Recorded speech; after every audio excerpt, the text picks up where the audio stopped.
Welcome to The Explainer. At the heart of India's entire economy, there's this massive fundamental question. How on earth does a country this huge decide who gets what from the national piggy bank? It's all about this constant tug of war between the central government and the states. And the group that literally writes the rulebook for this, the Finance Commission, just dropped its 16th report. So let's dive in and see what it's all about.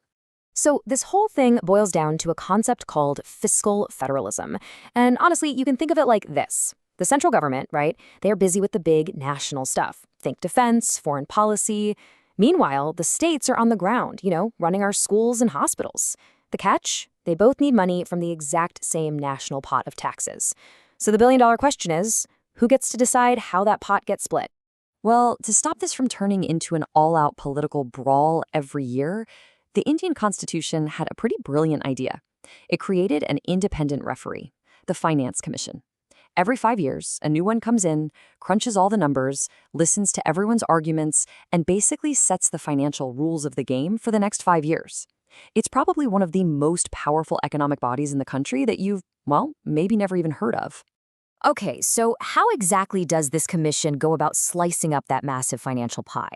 Its main job, really, is to figure out how to divide up that central pool of tax money. And to do that, it makes two absolutely crucial cuts. You've got to understand these two to get the whole picture.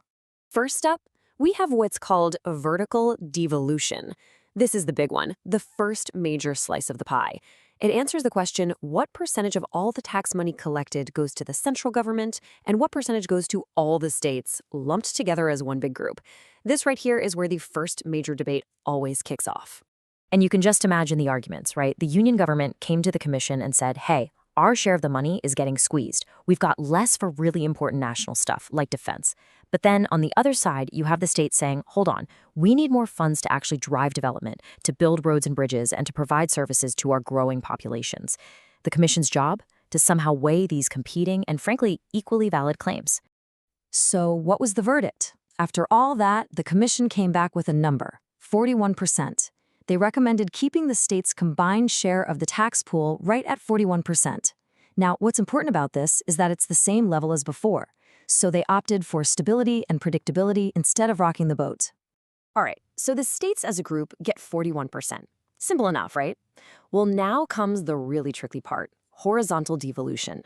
How in the world do you divide that 41% slice fairly among 28 different states? I mean, they all have completely different needs, different economics, different populations. Just splitting it up by the number of people, yeah, that's just not going to fly.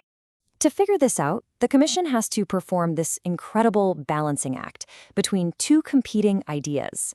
On one side, you have equity.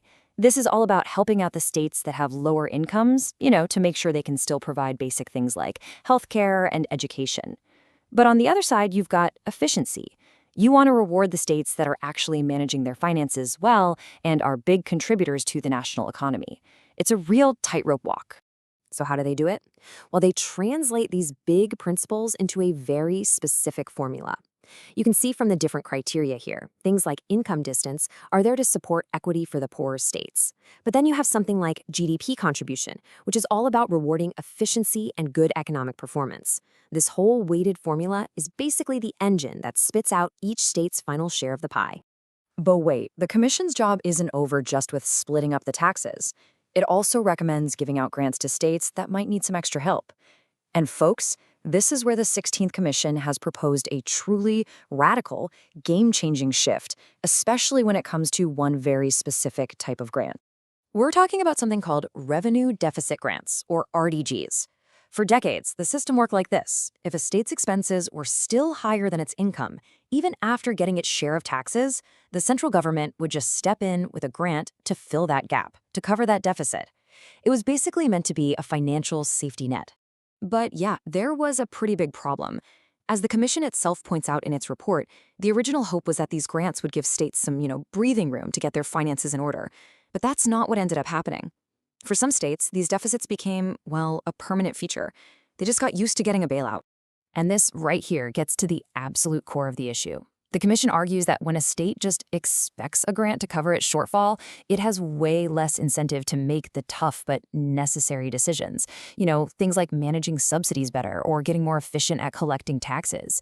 It can create this cycle of dependency that's really hard to break. Okay, so let's pull all these different threads together and get right to the verdict. What are the key recommendations from the 16th Finance Commission? This is basically the new financial roadmap for India for the next 5 years. First up, on that big vertical split, they've gone for stability.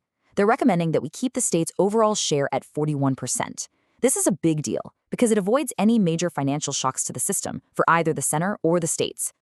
And here it is, probably the most crucial, most talked about recommendation. The Commission says we should completely stop giving out revenue deficit grants. This is a massive, massive change. The message they're sending is crystal clear. States are now expected to stand on their own 2 feet and manage their own budgets. That safety net, it's being pulled away to force fiscal self-reliance. Now, to help states actually achieve this, the Commission also strongly urges them to rationalize their subsidies. What does that mean? Basically, targeting financial support only to the people who truly need it, instead of having these broad, inefficient schemes that spread the benefits too thin. So when you step back and look at the whole thing, what's the big picture takeaway? It's a fundamental shift in philosophy. This report is trying to move India's whole system of fiscal federalism away from a model of just filling gaps and giving bailouts, and towards a system that prioritizes and actually rewards fiscal discipline, efficiency, and real responsibility at the state level.